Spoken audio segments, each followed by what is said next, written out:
আমি কাউকে কোনো কথা দিলে অবশ্যই আমি আমার 100% ট্রাই করি যেন কথাটাকে রাখার জন্য। আর খুবই টাইম মেইনটেইন করে চলি।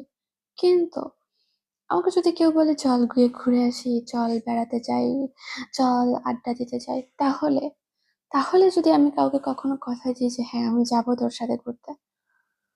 Do not believe it baby। এই ক্ষেত্রে আমার কথার কোনো দাম নেই। আমি জীবনেও তা রাখতে পারবো না।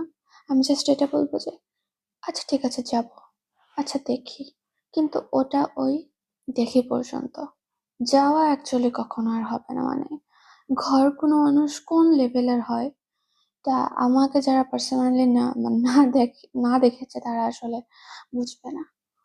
তো যাই হোক, আমি বাকি দিক দিয়ে ঠিকঠাক। ওকে, আমি কোনো কথা দিলে সেটা অবশ্যই রাখবো। কিন্তু কোনো জায়গায় যাওয়া ব্যাপারে যদি আমি কাউকে কথা দিই, ঘুরতে যাওয়া উদ্দেশ্যে মানে এন্টারটেইনমেন্টের উদ্দেশ্যে, ওটা আমি কখনোই অ্যাকচুয়ালি রাখবো না। তো যাই হোক, কিছু করার নেই।